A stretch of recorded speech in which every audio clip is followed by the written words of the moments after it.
ನಮಸ್ಕಾರ ಎಲ್ಲ ಆತ್ಮೀಯ ವಿದ್ಯಾರ್ಥಿಗಳೇ. 2024-25ನೇ ಸಾಲಿನ ವಿದ್ಯಾರ್ಥಿಗಳಿಗಾಗಿ ಅಂದರೆ 10ನೇ ತರಗತಿಯ ವಿದ್ಯಾರ್ಥಿಗಳಿಗಾಗಿ ಇಲಾಖೆಯವರು ಮಾದರಿ ಪ್ರಶ್ನೆ ಪತ್ರಿಕೆಗಳನ್ನು ಬಿಡುಗಡೆ ಮಾಡಿದ್ದು, ಎಲ್ಲ ವಿಷಯಕ್ಕೆ ಸಂಬಂಧಪಟ್ಟ ಹಾಗೆ ಮಾದರಿ ಪ್ರಶ್ನೆ ಪತ್ರಿಕೆಗಳನ್ನು ಬಿಡುಗಡೆ ಎರಡೆರಡು ಪ್ರಶ್ನೆ ಪತ್ರಿಕೆಗಳನ್ನು ಬಿಡುಗಡೆ ಮಾಡಿರುತ್ತಾರೆ. ಸೊ ಅದರಂತೆ ಇವತ್ತಿನ ಒಂದು ವಿಡಿಯೋದಲ್ಲಿ ನಾವು ವಿಜ್ಞಾನ ವಿಷಯದ ಮಾದರಿ ಪ್ರಶ್ನೆ ಪತ್ರಿಕೆ 1ರಲ್ಲಿ ಬರುವಂತಹ ರಸಾಯನಶಾಸ್ತ್ರದ ಪ್ರಶ್ನೆಗಳನ್ನು ಚರ್ಚೆ ಮಾಡ್ತಾ ಹೋಗೋಣ. ಸೊ ಈ ಸಂಪೂರ್ಣ ಪ್ರಶ್ನೆ ಪತ್ರಿಕೆ ಅಂದರೆ ಮಾದರಿ ಪ್ರಶ್ನೆ ಪತ್ರಿಕೆ 1 ತಮಗೆ ಬೇಕಾಗಿದ್ದಲ್ಲಿ ಮತ್ತು ಮಾದರಿ ಪ್ರಶ್ನೆ ಪತ್ರಿಕೆ 2 ತಮಗೆ ಬೇಕಾಗಿದ್ದಲ್ಲಿ ಅಂದರೆ ಅದರ PDF ತಾವು ಡೌನ್ಲೋಡ್ ಮಾಡ್ಕೋಬೇಕು ಅಂತ ಇಚ್ಛಿಸಿದ್ದಲ್ಲಿ ಈ ಒಂದು ವಿಡಿಯೋದ ಕೆಳಗಡೆ ಇರುವಂತಹ ಟೆಲಿಗ್ರಾಮ್ ಗ್ರೂಪ್ಗೆ ಜಾಯ್ನ್ ಆಗಿ ಈ ಒಂದು ಪ್ರಶ್ನೆ ಪತ್ರಿಕೆಯನ್ನು ಕೂಡ ತಾವು ಡೌನ್ಲೋಡ್ ಮಾಡ್ಕೋಬಹುದು.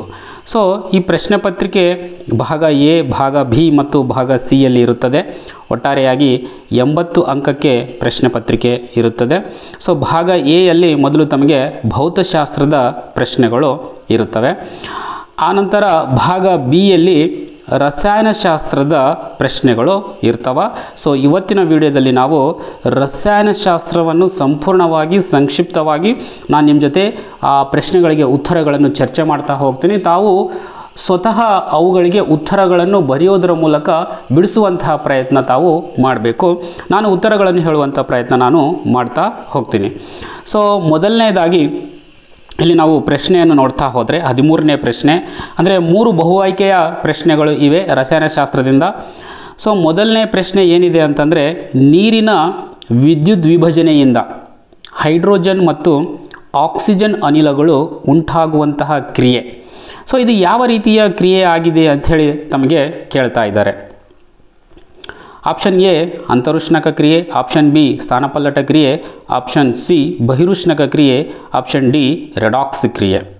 ಸೊ ಇಲ್ಲಿ ಸರಿಯಾದಂತಹ ಉತ್ತರ ಆಪ್ಷನ್ ಎ ಅಂತರುಷ್ಣಕ ಕ್ರಿಯೆ ಆಗುತ್ತದೆ. ಯಾಕಂದರೆ ನೀರಿನ ವಿದ್ಯುತ್ ವಿಭಜನೆ ಕ್ರಿಯೆಯಲ್ಲಿ ಈ ನೀರು ಏನಾಗ್ತಾ ಇದೆಯಪ್ಪ ಅಂದರೆ ವಿದ್ಯುತ್ ಶಕ್ತಿಯನ್ನು ಬಳಸಿಕೊಂಡು ಅಂದರೆ ಶಕ್ತಿಯನ್ನು ಹೀರಿಕೊಂಡು ಶಕ್ತಿಯ ಹೀರಿಕೆ ಆಗ್ತಾ ಇದೆ, ಶಕ್ತಿಯನ್ನು ಬಳಸ್ಕೋತಾ ಇದೆ. ಬಳಸ್ಕೊಂಡು ಅದು ನೀರು ಹೈಡ್ರೋಜನ್ ಮತ್ತು ಆಕ್ಸಿಜನ್ ಆಗಿ ವಿಭಜನೆ ಆಗ್ತಾ ಇದೆ. ಇದು ಮೇನಾಗಿ ವಿಭಜನೆ ಕ್ರಿಯೆಯಾಗುತ್ತದೆ. ಆನಂತರದಲ್ಲಿ ಇದು ವಿದ್ಯುತ್ ವಿಭಜನೆ ಕ್ರಿಯೆ ಕೂಡ ಆಗುತ್ತದೆ. ಆನಂತರದಲ್ಲಿ ಇಲ್ಲಿ ಶಕ್ತಿಯ ಹೀರಿಕೆ ಆಗಿರುವುದರಿಂದ ಇದನ್ನು ನಾವು ಅಂತರುಷ್ಣಕ ಕ್ರಿಯೆ ಅಂತ ಕೂಡ ನಾವು ಇದನ್ನು ಕರಿಬಹುದು. ಸೊ 13ನೇ ಪ್ರಶ್ನೆಗೆ ಸರಿಯಾದಂತಹ ಉತ್ತರ ಆಪ್ಷನ್ ಎ. ಇನ್ನು 14ನೇ ಪ್ರಶ್ನೆ ನಾವು ನೋಡೋದಾದರೆ ಅಲ್ಕೀನಿನ ನೋಡಿರಿ, ಅಲ್ಕೀನ್ ಇದೆ, ಸರಿಯಾಗಿ ಗಮನಿಸಬೇಕು ವಿದ್ಯಾರ್ಥಿಗಳೇ. ಅಲ್ಕೀನ್ ಇದೆ, 5ನೆಯ ಸದಸ್ಯನ ಅಣುವಿನಲ್ಲಿರುವ ಕಾರ್ಬನ್ ಮತ್ತು ಹೈಡ್ರೋಜನ್ ಪರಮಾಣುಗಳ ಸಂಖ್ಯೆ ಎಷ್ಟು ಅಂತ ಕೇಳ್ತಾ ಇದ್ದಾರೆ. ಸೊ ಅಲ್ಕೀನ್ಗಳಲ್ಲಿ 5ನೇ ಸದಸ್ಯ ಯಾವುದಂಥೇಳಿ ನಾವು ಮೊದಲು ಅದು ತಿಳ್ಕೋಬೇಕು. ಅಲ್ಕೀನ್ಗಳು ಸ್ಟಾರ್ಟ್ ಆಗುವುದೇ ಈಥಿನ್ನಿಂದ. ಸೊ ಇದರಲ್ಲಿ ಮೊದಲನೇ ಸದಸ್ಯ ಯಾವುದು ಅಪ್ಪ ಅಂದರೆ ಈಥಿನ್, 2ನೇದು ಪ್ರೋಫೀನ್, 3ನೇದು ಬ್ಯೂಟೀನ್, 4ನೇದು ಪೆಂಟೀನ್, 5ನೇದು ಹೆಕ್ಸೀನ್ ಆಗುತ್ತದೆ. ಸೊ ಹೆಕ್ಸೀನ್ನಲ್ಲಿ ಕಾರ್ಬನ್ ಪರಮಾಣುಗಳ ಸಂಖ್ಯೆ ಎಷ್ಟು ಮತ್ತು ಹೈಡ್ರೋಜನ್ ಪರಮಾಣುಗಳ ಸಂಖ್ಯೆ ಎಷ್ಟು ಅಂತ ಕೇಳ್ತಾ ಇದ್ದಾರೆ. ತುಂಬ ಸಿಂಪಲ್. ಹೆಕ್ಸಿನ್ನ ಅಣುಸೂತ್ರ ತಮಗೆ ಗೊತ್ತಿರಬೇಕು. ಹೆಕ್ಸಿನ್ನ ಅಣುಸೂತ್ರ, ಹೆಕ್ಸ್ ಅಂದರೆ ಕಾರ್ಬನ್ ಪರಮಾಣುಗಳ ಸಂಖ್ಯೆ 6 ಮತ್ತು ಇದು ಅಲ್ಕೀನ್ ಆಗಿರುವುದರಿಂದ ಹೈಡ್ರೋಜನ್ ಪರಮಾಣುಗಳ ಸಂಖ್ಯೆಯಲ್ಲಿ ಎಷ್ಟಾಗುತ್ತದಪ್ಪ ಅಂದರೆ 12 ಆಗುತ್ತದೆ. ಸೊ ಹಾಗಾಗಿ ಇಲ್ಲಿ ಸರಿಯಾದಂತಹ ಉತ್ತರ 6 ಮತ್ತು 12 ಅಂತಂದರೆ ಆಪ್ಷನ್ ಸಿ ಆಗುತ್ತದೆ. ಇನ್ನು ಪ್ರಶ್ನೆ ಸಂಖ್ಯೆ 15 ಕಡೆಗೆ ನಾವು ಹೋಗೋದಾದರೆ ಕಾರ್ಬನ್ ಇತರೆ ಕಾರ್ಬನ್ ಪರಮಾಣುಗಳೊಂದಿಗೆ ಬಂಧಗಳನ್ನು ಏರ್ಪಡಿಸಿಕೊಂಡು ಬೃಹತ್ ಅಣುಗಳನ್ನು ಕೊಡುವ ಕಾರ್ಬನಿನ ಗುಣಕ್ಕೆ ಏನೆಂದು ಕರೆಯುತ್ತಾರೆ ಅಂತ ಕೇಳಿದ್ದಾರೆ. ಇದು ತುಂಬ ಸಿಂಪಲ್ ಆಗಿರುವಂತಹ ನೇರವಾಗಿರುವಂತಹ ಪ್ರಶ್ನೆ ಆಗಿದೆ. ಬಹಳಷ್ಟು ಜನ ವಿದ್ಯಾರ್ಥಿಗಳು ಇದಕ್ಕೆ ಕೇಟನೀಕರಣ ಅಂಥೇಳಿ ತಾವು ಈಗಾಗಲೇ ಉತ್ತರವನ್ನು ನೀವು ಗೆಸ್ ಮಾಡಿರ್ಬೋದು. ಇದಕ್ಕೆ ಸರಿಯಾದ ಉತ್ತರ ಕೇಟನೀಕರಣ ಆಗುತ್ತದೆ. ಇನ್ನು ಇದು 3 ಬಹು ಆಯ್ಕೆಯ ಪ್ರಶ್ನೆಗಳಾದವು. 3 ಅಂಕಗಳು ನಿಮಗೆ ಇಲ್ಲಿಂದ ಸಿಕ್ಕವು. ಇನ್ನು ನೆಕ್ಸ್ಟ್ ಒಂದು 3 1 ಅಂಕದ ಪ್ರಶ್ನೆಗಳು ಇರ್ತವೆ. ಮೊದಲನೇ ಪ್ರಶ್ನೆ ಅದರಲ್ಲಿ ಕಮಟುವಿಕೆಯನ್ನು ಹೇಗೆ ತಡೆಗಟ್ಟಲಾಗುತ್ತದೆ ಅಂತ ಕೇಳ್ತಾ ಇದ್ದಾರೆ. ತುಂಬ ಸಿಂಪಲ್ ಆಗಿರುವಂತಹ ಪ್ರಶ್ನೆ. ಕಮಟುವಿಕೆಯನ್ನು ಹೇಗೆ ತಡೆಗಟ್ಟಲಾಗ್ತದೆ ಅಂತ ಕೇಳಿದಾಗ ಇಲ್ಲಿ ನೀವು 2 ಪಾಯಿಂಟ್ಸ್ ಬರೀಲೇಬೇಕು. ನೋಡಿ, ನಾನು ಹೇಳ್ತಾ ಹೋಗ್ತೀನಿ. ಇದಕ್ಕೆ ಉತ್ತರಗಳು ಬೇಕಾಗಿದ್ದಲ್ಲಿ ಕೂಡ, ಅಂದರೆ ಬರೆದಿರುವಂತಹ ಉತ್ತರಗಳು ತಮಗೆ ಬೇಕಾಗಿದ್ದಲ್ಲಿ ಕೂಡ ತಾವು ಏನು ಮಾಡ್ಕೋಬೋದು, ಟೆಲಿಗ್ರಾಮ್ ಗ್ರೂಪ್ಗೆ ಜಾಯ್ನ್ ಆಗ್ಬೋದು. ಆಮೇಲೆ ನಾನು ಉತ್ತರಗಳನ್ನು ಬರೆದು ಕೂಡ ಅಲ್ಲಿ ಹಾಕ್ತೀನಿ ಬೇಕಿದ್ದರೆ. ಬಟ್ ನಾನು ಇನ್ನು ಹೇಳ್ತಾ ಇದ್ದೀನಿ, ನೀವು ನಿಧಾನವಾಗಿ ಕೇಳಿಸ್ಕೊಂಡು ಸ್ವತಃ ನೀವು ಬರೆದ್ರೆ ಅದು ನಿಮಗೆ ಅನುಕೂಲ ಆಗ್ತದೆ. ತಿಳ್ಕೊಂಡು ನಾನು ತಿಳಿಸುವಂಥ ಪ್ರಯತ್ನ ಪಡ್ತಾ ಇದ್ದೀನಿ. ನೀವು ತಿಳ್ಕೊಂಡು ಸ್ವತಃ ನೀವು ಬರೆದ್ರೆ ಅದು ನಿಮಗೆ ತುಂಬ ಅನುಕೂಲ ಆಗ್ತದೆ ಅಂಥೇಳಿ ನನ್ನ ಒಂದು ಅನಿಸಿಕೆ. ಇನ್ನು 2 ಪಾಯಿಂಟ್ಸ್ ಇಲ್ಲಿ ಬರಿಬೇಕಾಗ್ತದೆ. ನಂಬರ್ 1 ಏನಪ್ಪ ಅಂದರೆ, ಗಾಳಿಯಾಡದಂತಹ ಸಂಗ್ರಾಹಕಗಳಲ್ಲಿ ಆಹಾರ ಪದಾರ್ಥಗಳನ್ನು ಸಂಗ್ರಹಿಸಿಡುವುದು. ನಂಬರ್ 2, ಪ್ರತಿ ಉತ್ಕರ್ಷಕಗಳನ್ನು ಬಳಸುವುದು. ಅಂದರೆ ಈ 2 ಒಂದು ಕ್ರಿಯೆಗಳ ಮೂಲಕ ನಾವು ಏನು ಮಾಡ್ಬೋದಪ್ಪ ಅಂದರೆ ಕಮುಟುವಿಕೆಯನ್ನು ತಡೆಗಟ್ಟಬಹುದು. ಸೊ ಒಂದೇ ಅಂಕ ಇದೆ, ಡೈರೆಕ್ಟಾಗಿ 2 ಪಾಯಿಂಟ್ಸ್ ನೇರವಾಗಿ ಬರೆದ್ರೂ ಕೂಡ ನಿಮಗೆ ಇಲ್ಲಿ ನಡೆಯುತ್ತದೆ. ಜಾಸ್ತಿ ಏನು ಎಕ್ಸ್ಪ್ಲೇನ್ ಮಾಡೋದು ಅವಶ್ಯಕತೆ ಇಲ್ಲಿ ಇಲ್ಲ. ಇನ್ನು 17ನೇ ಪ್ರಶ್ನೆ, ಆಮ್ಲಶಾಮಕದ pH ಮೌಲ್ಯವು 7ಕ್ಕಿಂತ ಹೆಚ್ಚು, ಕಾರಣ ಕೊಡಿ. ಹೌದು, ಆಮ್ಲಶಾಮಕದ pH ಮೌಲ್ಯ 7ಕ್ಕಿಂತ ಹೆಚ್ಚಾಗಿರುತ್ತೆ. ಯಾಕಂತಂದರೆ ಆಮ್ಲಶಾಮಕ ಅಂತಂದರೆ ಆಮ್ಲವನ್ನು ಶಮನ ಮಾಡುವಂಥದ್ದು. ಆಮ್ಲವನ್ನು ಶಮನ ಮಾಡುವಂಥದ್ದು ಅದು ಏನಾಗಿರಲೇಬೇಕು, ಪ್ರತ್ಯಾಮ್ಲ ಆಗಿರಬೇಕು. ಪ್ರತ್ಯಾಮ್ಲೀಯ ಆಗಿದ್ದರೆ ಅದು ಏನಾಗಿರಲೇಬೇಕು, ಅದರ pH ಮೌಲ್ಯವು 7ಕ್ಕಿಂತ ಹೆಚ್ಚು ಆಗಿರಲೇಬೇಕು. ಹಾಗಾಗಿ ಆಮ್ಲಶಾಮಕದ pH ಮೌಲ್ಯವು 7ಕ್ಕಿಂತ ಹೆಚ್ಚಿರುತ್ತದೆ. ಇನ್ನು 18ನೇ ಪ್ರಶ್ನೆ ನಾವು ನೋಡೋದಾದರೆ, ಎಥೆನಾಲನ್ನು ಎಥನೋಯಿಕ್ ಆಮ್ಲವಾಗಿ ಪರಿವರ್ತಿಸುವುದನ್ನು ಉತ್ಕರ್ಷಣ ಕ್ರಿಯೆ ಎನ್ನುತ್ತಾರೆ, ಏಕೆ? ತುಂಬ ಈಸಿಯಾಗಿರುವಂತಹ ಪ್ರಶ್ನೆ. ಈ ಎಥೆನಾಲ್ ಇದ್ದಿದ್ದು ಎಥನೋಯಿಕ್ ಆಮ್ಲ ಆಗಿ ಪರಿವರ್ತನೆ ಆಗಬೇಕಾದ್ರೆ ಅದಕ್ಕೆ ನಾವು ಆಮ್ಲಜನಕವನ್ನು ಸೇರಿಸಬೇಕಾಗುತ್ತೆ. ಸೊ ಉತ್ಕರ್ಷಣ ಕ್ರಿಯೆ ಅಂದರೆ ಏನು? ವಸ್ತುವೊಂದು ಆಮ್ಲಜನಕವನ್ನು ಪಡೆದುಕೊಳ್ಳುವುದು. ಸೊ ಆ ರೀತಿಯಲ್ಲಿ ಎಥೆನಾಲ್ ಆಮ್ಲಜನಕವನ್ನು ಪಡೆದುಕೊಂಡು ಎಥನೋಯಿಕ್ ಆಮ್ಲವಾಗಿ ಪರಿವರ್ತನೆ ಆಗ್ತದಲ್ಲ, ಹಾಗಾಗಿ ಈ ಒಂದು ಕ್ರಿಯೆಯನ್ನು ನಾವು ಉತ್ಕರ್ಷಣ ಕ್ರಿಯೆ ಅಂಥೇಳಿ ಕೂಡ ನಾವು ಕರಿಬಹುದು ಅಂಥೇಳಿ ತಾವು ಇಲ್ಲಿ ಬರಿಬೇಕಾಗುತ್ತದೆ. ಇನ್ನು 19ನೇ ಪ್ರಶ್ನೆ ಮತ್ತು ಇಲ್ಲಿ 3 ಪ್ರಶ್ನೆಗಳಿರ್ತವೆ, 2 ಅಂಕದ್ದು 3 ಪ್ರಶ್ನೆಗಳು ಬಹು ಆಯ್ಕೆ ಆಯಿತು, 3 ಪ್ರಶ್ನೆಗಳು 1 ಅಂಕ ಆಯಿತು, ಹಾಗೆ 3 ಪ್ರಶ್ನೆಗಳು ಈಗ 2 ಅಂಕದ್ದು ಇರ್ತವೆ. ಸೊ ಅದರಲ್ಲಿ ಒಂದು ಆಯ್ಕೆ ಕೂಡ ಕೊಟ್ಟಿದ್ದಾರೆ, ನಿಮಗೆ ಆಪ್ಷನ್ ಕೂಡ ಕೊಟ್ಟಿದ್ದಾರೆ. 19ನೇ ಪ್ರಶ್ನೆ ಮೊದಲನೇ 2 ಅಂಕದ ಪ್ರಶ್ನೆ, ರಚನಾ ಸಮಾಂಗಿಗಳು ಎಂದರೇನು? ಬ್ಯೂಟೇನ್ನ ರಚನಾ ಸಮಾಂಗಿಗಳನ್ನು ಬರೀರಿ ಅಂತ ಹೇಳಿ ಕೊಟ್ಟಿದ್ದಾರೆ. ರಚನಾ ಸಮಾಂಗಿಗಳಂದರೆ ಒಂದೇನೆ, ಸಮಾಂಗತೆ ಅಂದರೆ ಕೂಡ ಒಂದೇನೆ.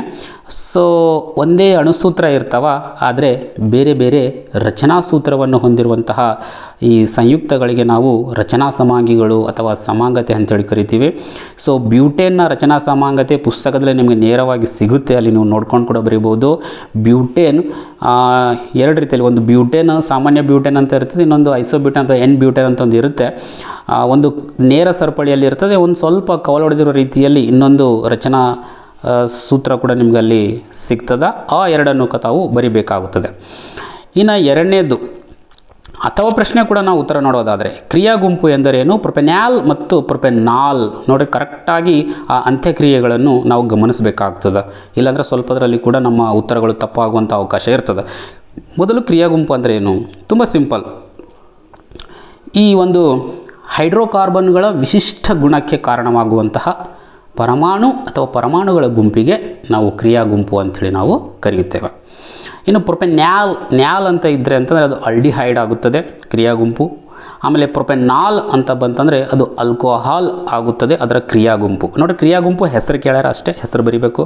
ಸೂತ್ರ ಕೇಳಿದರೆ ಸೂತ್ರ ಬರಿಬೇಕು. ಹೆಸರು ಕೇಳಿದ್ದಾರೆ, ಪ್ರೊಪೆನ್ಯಾಲ್ ಅಂದಾಗ ಆಲ್ಡಿಹೈಡ್, ಪ್ರೊಪೆನಾಲ್ ಅಂದಾಗ ಅದನ್ನು ನಾವು ಏನು ಬರಿಬೇಕಾಗ್ತದೆ? ಆಲ್ಕೋಹಾಲ್ ಅಂಥೇಳಿ ನಾವು ಬರಿಬೇಕಾಗುತ್ತದೆ. ಇನ್ನು ಮೊದಲನೇ 2 ಅಂಕದ ಪ್ರಶ್ನೆ ನೋಡಿದ್ವಿ. ಈಗ 2ನೇ 2 ಅಂಕದ ಪ್ರಶ್ನೆ, ಈ ಆಮ್ಲಗಳು ಮತ್ತು ಪ್ರತ್ಯಾಮ್ಲಗಳ ಸ್ವಭಾವವನ್ನು ಪತ್ತೆ ಹಚ್ಚಲು ನೀಲಿ ಲಿಟ್ಮಸ್ ಮತ್ತು ಕೆಂಪು ಲಿಟ್ಮಸ್ ಕಾಗದಗಳು ಹೇಗೆ ಸಹಾಯಕವಾಗಿವೆ? ತುಂಬ ಸಿಂಪಲ್ ಆಗಿರುವಂತಹ ಪ್ರಶ್ನೆ. ಈಗ ನಾವು ಅಂದರೆ ನೀಲಿ ಲಿಟ್ಮಸ್ ತೆಗೆದುಕೊಂಡು ಕೆಂಪು ಲಿಟ್ಮಸ್ ತೆಗೆದುಕೊಂಡು ಆಮ್ಲ ಪ್ರತ್ಯಾಮ್ಲವನ್ನು ತಾವು ಹೇಗೆ ಐಡೆಂಟಿಫೈ ಮಾಡ್ತೀರಿ ಅಂತ ಕೇಳುವ ಒಂದು ಅರ್ಥದಲ್ಲಿ ಈ ಪ್ರಶ್ನೆ ಇದೆ. ಸೊ ನೀಲಿ ಲಿಟ್ಮಸ್ ಪೇಪರನ್ನು ತೆಗೆದುಕೊಂಡು ದ್ರಾವಣ ಒಂದರಲ್ಲಿ ಅದ್ದಿದಾಗ ಅದು ಕೆಂಪು ಲಿಟ್ಮಸ್ಗೆ ಪರಿವರ್ತನೆ ಆಯ್ತಂದರೆ ಅದನ್ನು ನಾವು ಆಮ್ಲ ಅಂಥೇಳಿ ಕರಿತೀವಿ. ಅದೇ ರೀತಿಯಲ್ಲಿ ಈ ಒಂದು ಕೆಂಪು ಲಿಟ್ಮಸ್ ಪೇಪರನ್ನು ನಾವು ದ್ರಾವಣ ಒಂದರಲ್ಲಿ ಅದ್ದಿದಾಗ ಅದು ನೀಲಿ ಬಣ್ಣಕ್ಕೆ ಪರಿವರ್ತನೆ ಆದರೆ ಆ ದ್ರಾವಣ ನಮಗೆ ಪ್ರತ್ಯಾಮ್ಲ ಎಂದು ಸೂಚಿಸುತ್ತದೆ ಅಂಥೇಳಿ ತಾವು ಬರಿಬೇಕಾಗುತ್ತದೆ. ಇನ್ನು ಕ್ವಶನ್ ನಂಬರ್ 21 ಕೂಡ ತುಂಬ ಈಸಿಯಾಗಿರುವಂತಹ ಒಂದು ಪ್ರಶ್ನೆ. ಪರ್ಯಾಪ್ತ ಹೈಡ್ರೋಕಾರ್ಬನ್ಗಳು ಮತ್ತು ಅಪರ್ಯಾಪ್ತ ಹೈಡ್ರೋಕಾರ್ಬನ್ಗಳ ನಡುವಿನ ಯಾವುದಾದರೂ ಎರಡು ವ್ಯತ್ಯಾಸಗಳು, ಕೇವಲ ಎರಡು ವ್ಯತ್ಯಾಸ ಕೇಳಿದ್ದಾರೆ. ಪರ್ಯಾಪ್ತ ಅಂದ್ರೇನು? ಕಾರ್ಬನ್ ಕಾರ್ಬನ್ ಪರಮಾಣುಗಳ ಮಧ್ಯೆ ಏಕಬಂಧ ಇರ್ತದೆ.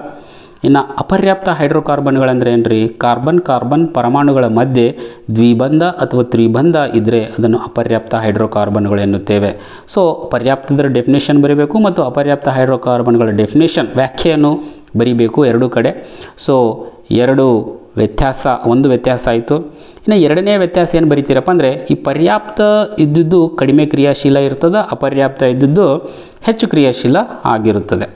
ಸೊ ಈ ರೀತಿಯಲ್ಲಿ ಎರಡು ವ್ಯತ್ಯಾಸ ಬರೀಬೇಕು. ಏನು ಕೇಳಿರ್ತಾರೋ ಅಷ್ಟೇ ಬರೀಬೇಕು, ಹೆಚ್ಚು ಬರೀಬಾರ್ದು, ಕಡಿಮೆ ಬರೀಬಾರ್ದು. ಇನ್ನು 3 ಅಂಕದ್ದು 3 ಪ್ರಶ್ನೆಗಳಿರ್ತವೆ. ಸೊ ಅದರಲ್ಲಿ ಮೊದಲನೇ ಪ್ರಶ್ನೆ ಏನಪ್ಪ ಅಂದರೆ, ಚಿತ್ರ ಕೇಳಿದ್ದಾರೆ ಲೋಹಗಳು ಪಾಠದಿಂದ, ಮತ್ತು ಅವರು ಯಾವ ಭಾಗ ಗುರುತಿಸುವುದಕ್ಕೆ ಕೇಳಿದಾರೋ, ಲೋಹದ ಚೂರು ಮತ್ತು ಹೈಡ್ರೋಜನ್ ಅನಿಲ ಗುರುತಿಸಿದ್ದಕ್ಕೆ ಕೇಳಿದರೆ ಅದನ್ನು ಮಾತ್ರ ಗುರುತಿಸಬೇಕು. ನೀವು ಬೇರೆ ಏನೆಲ್ಲ ಭಾಗಗಳನ್ನು ಬರೆಯೋದು ಅವಶ್ಯಕತೆ ಇಲ್ಲ. ಇಲ್ಲಿ ಚಿತ್ರಕ್ಕೆ 2 ಅಂಕ, ಆ ಭಾಗಗಳಿಗೆ 1 ಅಂಕ, ಆ ರೀತಿಯಲ್ಲಿ 3 ಅಂಕ ಆಗಿರುತ್ತದೆ. ತುಂಬ ಈಸಿಯಾಗಿದೆ. ನಾವು ಲೋಹಗಳು ಒಟ್ಟಾರೆಯಾಗಿ ಈ ರಸಾಯನಶಾಸ್ತ್ರದಿಂದ 4 ಪಾಠಗಳಿವೆ. ಕೇವಲ ನಿಮಗೆ 4 ಪಾಠದಿಂದ 4 ಚಿತ್ರಗಳು ತಮಗೆ ಎಕ್ಸಾಮ್ಗೆ ಬರ್ತವೆ. ಅದರಲ್ಲಿ 1 ಚಿತ್ರ ಆದರೂ ಕಂಪಲ್ಸರಿ ಬಂದೇ ಬರ್ತದೆ. ಅದೃಷ್ಟ ಚೆನ್ನಾಗಿದ್ದರೆ 2 ಚಿತ್ರಗಳು ಕೂಡ ತಮಗೆ ಎಕ್ಸಾಮ್ನಲ್ಲಿ ಕೇಳಬಹುದು. ಇನ್ನು 23ನೇದು ಪ್ರಶ್ನೆ 3 ಅಂಕದ್ದೇನಪ್ಪ ಅಂದರೆ, ಈ ಸಮೀಕರಣಗಳನ್ನು ಸರಿದೂಗಿಸೋದಿದೆ. ಅದರಲ್ಲಿ ಮೊದಲನೇದು ನೈಸರ್ಗಿಕ ಅನಿಲದ ದಹನ ಕ್ರಿಯೆಯ ಸಮೀಕರಣ. ಇದು ಮೊದಲನೇ ಪಾಠದಲ್ಲಿ ಬರುತ್ತದೆ. ಇಲ್ಲಿ ನೈಸರ್ಗಿಕ ಅನಿಲಪ್ಪ ಅಂತಂದರೆ ಮೀಥೇನ್ CH4 ಪ್ಲಸ್ ದಹನ ಕ್ರಿಯೆ ಅಂದಾಗ ಅದು ಆಕ್ಸಿಜನ್ ಒಂದಿಗೆ, ಹೌದಿಲ್ಲ? CH4 plus O2. ಅಲ್ಲಿ ಸರಿದೂಗಿಸೋ ಸಲುವಾಗಿ ನಾವು 2O2 ಅಂತ ಬರಿತೀವಿ. ಮೊದಲು ನೀವು ಸಿಂಪಲ್ಲಾಗಿ ಬರ್ಕೊಂಡು ಆಮೇಲೆ ಕೂಡ ಸರಿದೂಗಿಸ್ಬೋದು. ಇಲ್ಲ ನಿಮಗೆ ನೆನಪಿತ್ತಂದರೆ ಡೈರೆಕ್ಟಾಗಿ ಬರಿತಾ ಕೂಡ ತಾವು ಸರಿದೂಗಿಸ್ಕೋತಾ ಹೋಗ್ಬೋದು. CH4 plus 2O2 gives. So ಯಾವುದೇ ದಹನ ಕ್ರಿಯೆಯಲ್ಲಿ ನಮಗೆ ಕಾರ್ಬನ್ ಡೈಆಕ್ಸೈಡ್ ಬಿಡುಗಡೆ ಆಗಲೇಬೇಕು. ಹಾಗಾಗಿ CO2 ಪ್ಲಸ್ 2H2O. ಇಲ್ಲಿ ನೀರು ಅಂದರೆ ನೀರು ಆವಿಯ ರೂಪದಲ್ಲಿ ಬಿಡುಗಡೆ ಆಗ್ತದೆ, 2H2O ಅಂಥೇಳಿ ನಾವು ಬರಿತೀವಿ. ಆಮೇಲೆ ಪೊಟ್ಯಾಷಿಯಂ ಲೋಹ ನೀರಿನೊಂದಿಗೆ ವರ್ತಿಸುವುದು. ಪೊಟ್ಯಾಷಿಯಂ ಅಂದರೆ K, ನೀರು ಅಂದರೆ H2O. ಸೊ ಯಾವುದೇ ಲೋಹ ನೀರಿನೊಂದಿಗೆ ವರ್ತಿಸಿದಾಗ ಪೊಟ್ಯಾಷಿಯಂ ಹೈಡ್ರಾಕ್ಸೈಡ್ ಮತ್ತು ಹೈಡ್ರೋಜನನ್ನು ಬಿಡುಗಡೆ ಮಾಡ್ತದೆ. ಸೊ ಇಲ್ಲಿ ಸರಿದೂಗಿಸೋ ಸಲುವಾಗಿ ನಾವು 2K ಅಂದರೆ ಮೊದಲಿನಿಂದ ಪೊಟ್ಯಾಷಿಯಂ 2K ಅಂತ ಬರೆದು, ಆಮೇಲೆ ಪ್ಲಸ್ ನೀರಿನೊಂದಿಗೆ ವರ್ತಿಸುವುದಾದಲ್ಲ, ಹಾಗಾಗಿ plus 2H2O gives 2KOH potassium hydroxide plus hydrogen ಅನಿಲ ಅಂದರೆ H2 ಬಿಡುಗಡೆ ಆಗ್ತದೆ ಅಂತ ಹೇಳಿ ತಾವು ಬರಿಬೇಕು. ಆಮೇಲೆ ಈ ತಾಮ್ರದ ಸಲ್ಫೇಟ್ ದ್ರಾವಣದೊಂದಿಗೆ ಕಬ್ಬಿಣ ವರ್ತಿಸುವುದು, ಇದು ಸ್ಥಾನಪಲ್ಲಟ ಕ್ರಿಯೆಯ ಸಮೀಕರಣ ಇದೆ. ತುಂಬ ಈಸಿಯಾಗಿದೆ. Fe plus Cu SO4 gives FeSO4 plus Cu. ನಿಮ್ಗೆ ಗೊತ್ತಿರ್ಬೋದು. ಇದಕ್ಕೆ ಕೂಡ ಅಥವಾ ಅಂತ ಒಂದು ಕೇಳಿದ್ದಾರೆ. ತುಂಬ ಇಂಟ್ರೆಸ್ಟಿಂಗ್ ಆಗಿದೆ ಇದು ಕೂಡ ಕ್ವಶನ್. ಬೇರಿಯಂ ಕ್ಲೋರೈಡ್ ಮತ್ತು ಅಲ್ಯೂಮಿನಿಯಂ ಸಲ್ಫೇಟ್ ದ್ರಾವಣದೊಂದಿಗೆ ವರ್ತಿಸುವ ಕ್ರಿಯೆಯು ಯಾವ ವಿಧದ ರಾಸಾಯನಿಕ ಕ್ರಿಯೆಯಾಗಿದೆ ಅಂತ ಕೇಳಿದರೆ ಇದು ದ್ವಿಸ್ಥಾನ ಪಲ್ಲಟ ಕ್ರಿಯೆಯಾಗಿರುತ್ತದೆ. ಆತ್ಮೀಯ ವಿದ್ಯಾರ್ಥಿಗಳೇ, ಇದರ ಸಮೀಕರಣ ಸರಿದೂಗಿಸಿ ತಾವು ಬರೀಬೇಕು. ನಾ ಹೇಳ್ತೀನಿ, ಬೇಕಿದ್ರೆ ತಾವು ಕೂಡ ಪ್ರಯತ್ನ ಪಡ್ರಿ. ಇಲ್ಲಿ ಬೇರಿಯಂ ಕ್ಲೋರೈಡ್ ಅಪ್ ಅಂದರೆ BaCl2 ಆಗ್ತದೆ, ಅಲ್ಯೂಮಿನಿಯಂ ಸಲ್ಫೇಟ್ ಅಂದರೆ Al2SO4 3 ಆಗುತ್ತದೆ. ಆಮೇಲೆ ಅವೆರಡು ವರ್ತಿಸಿ ನಮಗೆ ಬೇರಿಯಂ ಸಲ್ಫೇಟ್ ಸಿಗುತ್ತದೆ ಅಂದರೆ BaSO4 ಸಿಗುತ್ತದೆ ಮತ್ತು ಅಲ್ಯೂಮಿನಿಯಂ ಕ್ಲೋರೈಡ್ ಸಿಗುತ್ತದೆ, AlCl3 ಸಿಗುತ್ತದೆ. ಸೊ ಸರಿದೂಗಿಸೋ ಸಲುವಾಗಿ ಒಟ್ಟಾರೆ ಸಮೀಕರಣ ನಾನು ಈಗ ಹೇಳ್ತೀನಿ, ಒಂದ್ಸಲ ನೀವು ಕರೆಕ್ಟಾಗಿ ಕೇಳಿಸ್ಕೊಳ್ಳಿ. 3BaCl2 ಪ್ಲಸ್ Al2SO4 3 ಅಂದರೆ ಬ್ರ್ಯಾಕೆಟ್ನಾಗ ಬರೀಬೇಕು, ಅದು SO4 ಬರೆದು ಬ್ರ್ಯಾಕೆಟ್ ಕ್ಲೋಸ್ ಮಾಡ್ಕೊಂಡು 3 ಬರೀಬೇಕು. ಗಿವ್ಸ್ 3BaSO4 ಪ್ಲಸ್ 2AlCl3 ಇಷ್ಟು ಬರೆದು ಇದು ದ್ವಿಸ್ಥಾನ ಪಲ್ಲಟ ಕ್ರಿಯೆ ಅಂತೇಳಿ ಬರೆದ್ರೆ ಸಾಕು, ನಿಮಗೆ ಇಲ್ಲಿ 3 ಅಂಕ ಸಿಗ್ತದೆ. ನೋಡ್ರಿ ಎಷ್ಟು ಈಸಿಯಾಗಿದೆ. ಇನ್ನು ನೆಕ್ಸ್ಟ್ ಕೊನೆಯ 3 ಅಂಕದ ಒಂದು ಪ್ರಶ್ನೆ. ಈ 4 ರೀತಿಯ ವಸ್ತುಗಳನ್ನು ಕೊಟ್ಟಿದ್ದಾರೆ, ಅಂದರೆ sodium hydroxide, calcium hydroxide, hydrogen ಮತ್ತು ಕ್ಲೋರಿನ್ ವಸ್ತುಗಳನ್ನು ಬಳಸ್ಕೊಂಡು ಇದರಲ್ಲಿ ಯಾವುದನ್ನು ಬಳಸ್ಕೊಂಡು ನೀವು ಬ್ಲೀಚಿಂಗ್ ಪುಡಿಯನ್ನು ಅಂದರೆ ಚೆಲುವೆ ಪುಡಿಯನ್ನು ತಯಾರಿಸ್ತೀರಿ ಅಂತ ಕೇಳ್ತಾ ಇದ್ದಾರೆ. ಚೆಲುವೆ ಪುಡಿ ತಯಾರಿಕೆ ಸಮೀಕರಣ ತಮಗೆ ನೆನಪಿರಬೇಕು. ಕ್ಯಾಲ್ಸಿಯಂ ಹೈಡ್ರಾಕ್ಸೈಡ್ ಕ್ಲೋರಿನ್ನೊಂದಿಗೆ ವರ್ತಿಸಿ ಕ್ಯಾಲ್ಸಿಯಂ ಆಕ್ಸಿಕ್ಲೋರೈಡ್ ಎಂಬ ವಸ್ತು ಸಿಗ್ತದೆ, ಜೊತೆಗೆ ನೀರು ಉಂಟಾಗ್ತದೆ. ಇದನ್ನೇ ನಾವು ಚೆಲುವೆ ಪುಡಿ ಅಂತ ಹೇಳಿ ಕರಿತೀವಿ ಕ್ಯಾಲ್ಸಿಯಂ ಆಕ್ಸಿಕ್ಲೋರೈಡ್ಗೆ. ಈ ಸಮೀಕರಣ ತಮಗೆ ನೆನಪಿಟ್ಕೋಬೇಕು. ಹಾಗಾಗಿ ಇಲ್ಲಿ ಕ್ಯಾಲ್ಸಿಯಂ ಆಕ್ಸಿಕ್ಲೋರೈಡ್ ಮತ್ತು ಕ್ಲೋರಿನ್ನನ್ನು ಬಳಸುತ್ತೇವೆ ಅಂತ ನೀಟಾಗಿ ಅವ್ರು ಏನು ಕೇಳಿದರೆ ಅದಕ್ಕೆ ತಕ್ಕ ಬರಿತಾ ಹೋಗಬೇಕು. ಈ ಮೇಲಿನ ವಸ್ತುಗಳಲ್ಲಿ ನಾವು ಕ್ಯಾಲ್ಸಿಯಂ ಹೈಡ್ರಾಕ್ಸೈಡ್ ಮತ್ತು ಕ್ಲೋರಿನನ್ನು ಆಯ್ಕೆ ಮಾಡಿಕೊಂಡು ಬ್ಲೀಚಿಂಗ್ ಪುಡಿಯನ್ನು ತಯಾರಿಸುತ್ತೇವೆ ಅಂತ ಬರೀಬೇಕು. ಬ್ಲೀಚಿಂಗ್ ಪುಡಿಯ ರಾಸಾಯನಿಕ ಹೆಸರು ಕ್ಯಾಲ್ಸಿಯಂ ಆಕ್ಸಿಕ್ಲೋರೈಡ್ ಮತ್ತು ಅಣುಸೂತ್ರ CaOCl2 ಮತ್ತು ಅದರ 2 ಉಪಯೋಗಗಳನ್ನು ತಿಳಿಸಿ. ಚೆಲುವೆ ಪುಡಿ 2 ಉಪಯೋಗಗಳನ್ನು ಬರೀಬೇಕು. ಏನು? ಕುಡಿಯುವ ನೀರನ್ನು ಕ್ರಿಮಿಮುಕ್ತಗೊಳಿಸಲು ಬಳಸುತ್ತಾರೆ. ಅನೇಕ ಕಾರ್ಖಾನೆಗಳಲ್ಲಿ ಇದನ್ನು ಸೋಂಕುನಾಶಕ ಉತ್ಕರ್ಷಣಕಾರಿಯಾಗಿ ಬಳಸುತ್ತಾರೆ. ಆಮೇಲೆ ಇನ್ನೊಂದಿದೆ, ಇದನ್ನು ಸಾಕಷ್ಟು ಕಡೆ ಏನಪ್ಪ ಅಂತಂದರೆ ಅದು ಒಂದು ನಿಮಿಷ ನಾನೇ ಮರೆತೋಗ್ಬಿಟ್ಟೆ. ಬಟ್ಟೆಗಳನ್ನು ಮತ್ತು ಕಾಗದಗಳನ್ನು ಅದೇ ರೀತಿಯಲ್ಲಿ ಇವುಗಳನ್ನು ನಾವು ಬೆಳ್ಳಗೆ ಮಾಡಲು ಬಳಸುತ್ತಾರೆ. ಬೆಳ್ಳಗೆ ಮಾಡೋದಕ್ಕೆ ಒಂದು ವರ್ಡ್ ಇದೆ, ಆಮೇಲೆ ನಾನು ಕಮೆಂಟ್ ಮಾಡಿ ಹೇಳ್ತೀನಿ ಬೇಕಿದ್ರೆ, ನೆನಪು ಬರ್ತಾ ಇಲ್ಲ. ಸೊ ಆ 2 ಪಠ್ಯಪುಸ್ತಕದಲ್ಲಿ 3 ಉಪಯೋಗಗಳು ಕೊಟ್ಟಿದ್ದಾರೆ, 1 2 3 ಅಂಥೇಳಿ. ಆ ಮೊದಲಿನ ಸ್ವಲ್ಪ ದೊಡ್ಡದಿದೆ. ನೀವು 2ನೇದು 3ನೇದು ಕೂಡ ಬರ್ಕೋಬೋದು. ಈಗಾಗಲೇ ನಾನು 2ನೇ 3ನೇದು ಹೇಳಿದೆ, ಅದನ್ನು ಕೂಡ ತಾವು ಬರ್ಕೋಬೋದು. ಸೊ ಇನ್ನು ಕೊನೆಯದಾಗಿ 25ನೇ ಪ್ರಶ್ನೆ, 4 ಅಂಕದ ಒಂದು ಪ್ರಶ್ನೆ ಇದೆ. ಈ ಸಲ್ಫೈಡ್ ಅದಿರಿನಿಂದ ಸತುವಿನ ಉದ್ಧರಣೆಯನ್ನು ವಿವರಿಸಿ. ಎ ಇದೆ ಮತ್ತು ಬಿ ಎಲೆಕ್ಟ್ರಾನ್ಗಳ ವರ್ಗಾವಣೆಯಿಂದ ಸೋಡಿಯಂ ಕ್ಲೋರೈಡ್ನ ಅಣುವಿನ ಉಂಟಾಗುವಿಕೆಯನ್ನು ತೋರಿಸಿ ಅಂಥೇಳಿ 2 ಪ್ರಶ್ನೆಗಳಿದೆ. ಎ ಬರೆದ್ರೆ 2 ಅಂಕ, ಬಿ ಬರೆದ್ರೆ ಕೂಡ ಇಲ್ಲಿ ನಿಮಗೆ 2 ಅಂಕ. ಸೊ ಈ ಬಿ ಇದೇನಪ್ಪ ಅಂದರೆ ಇದು ಚುಕ್ಕಿ ಸೂತ್ರ ಇದೆ, ಈಸಿಯಾಗಿ ಬರ್ಕೋಬೋದು, ನೀವು ನೋಡ್ಕೊಂಡಿರ್ಬೋದು, ಲೋಹಗಳು ಪಾಠದಿಂದ ಬರುತ್ತದೆ. Na ಮೇಲೆ ಒಂದು ಚುಕ್ಕಿ ಇಡಬೇಕು, ಪ್ಲಸ್ Cl ಬರೆದು ಅದರ ಸುತ್ತ 7 ಇಂಟು ಹಾಕಿ ಒಂದು ಚುಕ್ಕಿ ಇಡಬೇಕಾಗ್ತದೆ. ಆಮೇಲೆ ಗ್ಯೂಸ್ ಬರೆದು Na ಪ್ಲಸ್ ಅಂತ ಬರೆದು ಬ್ರ್ಯಾಕೆಟ್ ಒಳಗಡೆ Cl ಅಂತ ಬರೆದು ಕ್ಲೋರಿನ್ ಸಂಕೇತ ಬರೆದು 7 ಚುಕ್ಕಿಗಳು 7 ಇಂಟುಗಳು ಒಂದು ಚುಕ್ಕಿ ಇಟ್ಟು ಮೇಲ್ಗಡೆ ಒಂದು ಮೈನಸ್ ಇಟ್ಟರೆ ಮುಗಿದೋಯ್ತು. ಅಷ್ಟೇ ಸಿಂಪಲ್ಲು. 3 ಸ್ಟೆಪ್ಸ್ ಇರ್ತವೆ, ನೀವು ಅಲ್ಲಿ ಬುಕ್ನಲ್ಲಿ ಕೊಟ್ಟಿರ್ತಾರೆ. ಕೊನೆಯ ಲಾಸ್ಟ್ ಸ್ಟೆಪ್ ಬರೆದ್ರೂ ಕೂಡ ಉತ್ತರ ಕರೆಕ್ಟ್ ಆಗ್ತದೆ. ಪೂರ್ತಿ 3 ಸ್ಟೆಪ್ ಬರಿಬೇಕಂತೇನಿಲ್ಲ, ನಿಮ್ಗೆ 2 ಅಂಕ ಅಲ್ಲಿ ಸಿಕ್ಬಿಡ್ತದೆ. ಇನ್ನು ಈ ಎ ಕ್ವಶನ್ ನೋಡೋದಾದರೆ 2 ಅಂಕಕ್ಕೆ ಸಲ್ಫೈಡ್ ಅದಿರಿನಿಂದ ಸತುವಿನ ಉದ್ಧರಣೆಯನ್ನು ವಿವರಿಸಿ ಅಂತ ಕೇಳಿದರೆ, ಇದು ಕೂಡ ಲೋಹಗಳು ಪಾಠದಲ್ಲಿ ಬರುತ್ತದೆ. ಈ ಸಲ್ಫೈಡ್ ಅದಿರನ್ನು 2 ಪಾಯಿಂಟ್ಸ್ ಬರೀಬೇಕಾಗ್ತದೆ. ಇಲ್ಲಿ 2 ಪಾಯಿಂಟ್ಸ್ ಬರ್ತವೆ, 2 ಸಮೀಕರಣಗಳು ಬರ್ತವೆ, ಕರೆಕ್ಟಾಗಿ ಕೇಳಿ. ಸಲ್ಫೈಡ್ ಅದಿರನ್ನು ಆಕ್ಸೈಡನ್ನಾಗಿ ಪರಿವರ್ತಿಸಲು ಹೆಚ್ಚಿನ ಗಾಳಿಯಲ್ಲಿ ಮತ್ತು ಹೆಚ್ಚಿನ ಉಷ್ಣತೆಯಲ್ಲಿ ಕಾಯಿಸಬೇಕು. ಇದನ್ನು ಹುರಿಯುವಿಕೆ ಎಂದು ಕರೆಯುತ್ತೇವೆ. ಅಂದರೆ ಮೊದಲು ಒಂದು ಸ್ವಲ್ಪ ನೀವು ಹೆಡ್ಡಿಂಗ್ ಹಾಕೋಬೋದು, ಏನಂತ? ಸಲ್ಫೈಡ್ ಅದಿರಿನಿಂದ ಸತುವಿನ ಉದ್ಧರಣೆಯನ್ನು ಈ ಕೆಳಗಿನ ಹಂತಗಳಲ್ಲಿ ಮಾಡುತ್ತಾರೆ ಅಂಥೇಳಿ ಅಂತ ಬರ್ಕೊಂಡು ಬೇಕಿದ್ರೆ 1-2 ಪಾಯಿಂಟ್ಸ್ ಬರೀಬೇಕು. ಸಲ್ಫೈಡ್ ಅದಿರನ್ನು ಆಕ್ಸೈಡನ್ನಾಗಿ ಪರಿವರ್ತಿಸಲು ಹೆಚ್ಚಿನ ಗಾಳಿಯಲ್ಲಿ ಹೆಚ್ಚಿನ ಉಷ್ಣತೆಯಲ್ಲಿ ಕಾಯಿಸಬೇಕು. ಇದನ್ನು ಹುರಿಯುವಿಕೆ ಅಂಥೇಳಿ ಕರಿತೇವೆ. ಅದರ ಸಮೀಕರಣ ಬರೀಬೇಕು, ಪುಸ್ತಕದಲ್ಲಿ ಇದೆ ಕೂಡ. ಇಲ್ಲಂತಂದರೆ ನಾನು ಹೇಳ್ತೀನಿ, ತಾವು ಬರ್ಕೋಬೋದು. 2ZnS plus 3O2 gives 2ZnO plus 2SO2. ಆಮೇಲೆ ಸೆಕೆಂಡ್ ಪಾಯಿಂಟ್ ಏನು ಮಾಡಬೇಕಪ್ಪ ಅಂದರೆ, ಹುರಿಯುವಿಕೆಯ ನಂತರ ಏನು ಜಿಂಕ್ ಆಕ್ಸೈಡ್ ಸಿಗ್ತದಲ್ಲ, ಇದನ್ನು ಅಪಕರ್ಷಕವಾದ ಕಾರ್ಬನ್ನಿಂದ ಅಪಕರ್ಷಿಸಿ ಸತುವನ್ನು ಉದ್ಧರಿಸುತ್ತಾರೆ ಅಂಥೇಳಿ ಬರಿಬೇಕು. ಇದಕ್ಕೂ ಕೂಡ ಒಂದು ಸಮೀಕರಣ ಇರ್ತದೆ. ZnO plus C gives Zn plus O2. So ಈ ರೀತಿಯಲ್ಲಿ ನಾವು ಸ್ವಲ್ಪ ಇವತ್ತು ರಸಾಯನಶಾಸ್ತ್ರದ ಪ್ರಶ್ನೆಗಳನ್ನು ಸ್ವಲ್ಪ ಫಾಸ್ಟಾಗಿ ನಾವು ಚರ್ಚೆ ಮಾಡಿದ್ವಿ. ಇದಕ್ಕೆ ಸಂಪೂರ್ಣ ಉತ್ತರಗಳು ಬರೆದಿರುವಂಥ ಉತ್ತರಗಳು ಬೇಕಿದ್ರೂ ಕೂಡ ತಾವು ಗ್ರೂಪ್ ಜಾಯ್ನ್ ಆಗಿರೋ ಆಮೇಲೆ ನಾನು ಹಾಕ್ತೀನಿ. ಆದರೂ ಕೂಡ ಎಲ್ಲ ಪ್ರಶ್ನೆಗಳಿಗೆ ನಾನು ಕರೆಕ್ಟಾಗಿ ಉತ್ತರವನ್ನು ಕೊಟ್ಟಿದ್ದೀನಿ ಅಂತ ಅನ್ಕೋತಾ ಇದ್ದೀನಿ. ಎಲ್ಲೋ ಒಂದು ಕಡೆ ಒಂದು ಮಿಸ್ಟೇಕ್ ಕೂಡ ಆಗಿರಬಹುದು. ಆದರೂ ಕೂಡ ನಾವು ಮತ್ತೆ ಡೀಟೇಲ್ ಆಗಿ ಬೇಕಿದ್ರೂ ಕೂಡ ಆಮೇಲೆ ಚರ್ಚೆ ಮಾಡ್ಕೋಬೋದು. ಯಾವುದಕ್ಕೂ ಕೂಡ ತಾವು ಟೆಲಿಗ್ರಾಮ್ ಗ್ರೂಪಿಗೆ ಜಾಯ್ನ್ ಆಗಿ. ಮತ್ತು ನಾವು ನೆಕ್ಸ್ಟ್ ಮುಂದಿನ ವಿಡಿಯೋದಲ್ಲಿ ಈ ಜೀವವಿಜ್ಞಾನದ ಪ್ರಶ್ನೋತ್ತರಗಳನ್ನು, ಅದೇ ರೀತಿಯಲ್ಲಿ ಭೌತಶಾಸ್ತ್ರದ ಪ್ರಶ್ನೋತ್ತರಗಳನ್ನು, ಅದೇ ರೀತಿಯಲ್ಲಿ ಇನ್ನು ಮುಂದಿನ ವಿಡಿಯೋಗಳಲ್ಲಿ ಕೂಡ ಪ್ರಶ್ನೆ ಪತ್ರಿಕೆ 2ರ ವಿಡಿಯೋಗಳನ್ನು ಹಾಗೆ ಟೋಟಲ್ 5 ಪ್ರಶ್ನೆ ಪತ್ರಿಕೆಗಳನ್ನು ಬಿಡುಗಡೆ ಮಾಡಲಿದ್ದಾರೆ ಪ್ರತಿಯೊಂದು ಸಬ್ಜೆಕ್ಟಿಗೆ ಸಂಬಂಧಪಟ್ಟ ಹಾಗೆ. ಎಲ್ಲ 5 ಪ್ರಶ್ನೆ ಪತ್ರಿಕೆಗಳನ್ನು ಕೂಡ ನಾವು ಇದೇ ರೀತಿಯಲ್ಲಿ ಚರ್ಚೆ ಮಾಡ್ತಾ ಹೋಗೋಣ. ಹಾಗಾಗಿ ಯಾವುದೇ ಒಂದು ವಿಡಿಯೋ ಮಿಸ್ ಆಗಬಾರ್ದು ಅಂತಂದರೆ ತಾವು ಈಗಲೇ ನಮ್ಮ ಚಾನಲನ್ನು ಸಬ್ಸ್ಕ್ರೈಬ್ ಮಾಡ್ಕೋಬೇಕು ಮತ್ತು ಎಲ್ಲರಿಗೂ ಈ ಒಂದು ವಿಡಿಯೋವನ್ನು ಶೇರ್ ಮಾಡಿ ಅಂತ ಹೇಳುತ್ತಾ ತಮ್ಮೆಲ್ಲರೂ ಧನ್ಯವಾದಗಳು. ಮತ್ತೆ ಮುಂದಿನ ವಿಡಿಯೋದಲ್ಲಿ ಸಿಗೋಣ.